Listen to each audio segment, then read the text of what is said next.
Hi, I'm Keith Barrett, founder and legal counsel of Vesta Settlements. Today is July 10th of 2012, and as of July 1st of this year, a new agency statute went into effect dealing with a real estate agency in Virginia.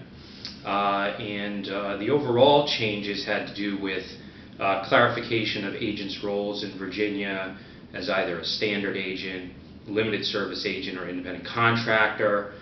Some enhanced disclosures, particularly relating to a dual agency in Virginia.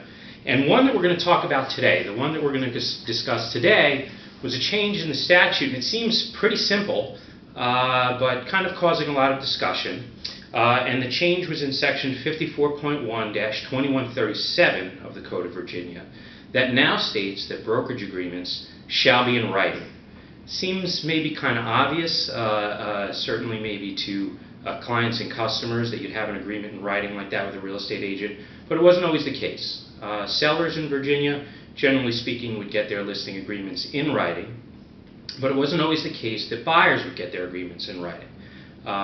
Some real estate agents would, some wouldn't, some it was just case by case on certain transactions, but now the law requires that all brokerage agreements be in writing.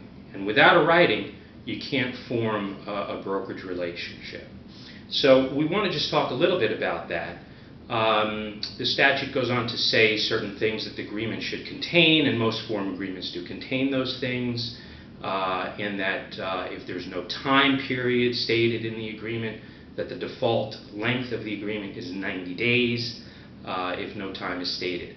But the things that we want to discuss really are kind of client education, and that's one of the purposes of this video really, is to just make folks aware now that as of July 1, brokerage agreements do have to be in writing.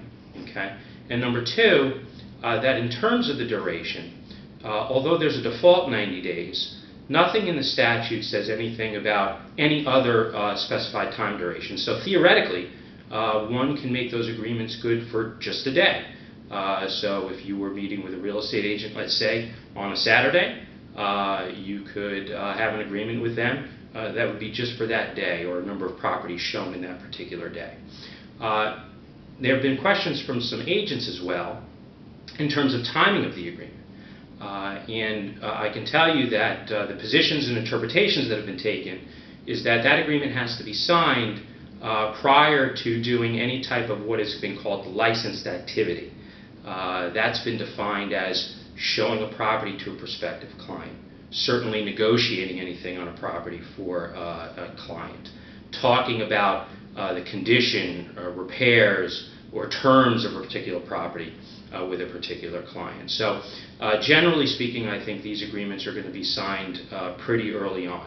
And this is a message for consumers and clients out there. It shouldn't come as a shock to you in working with agents in Virginia now that fairly early on in the process you are asked to sign a buyer's agreement with that agent, because that will form the brokerage relationship and allow them to do what they do best for you. If there are any questions about this, please feel free to contact us. Our website is at vestasettlements.com.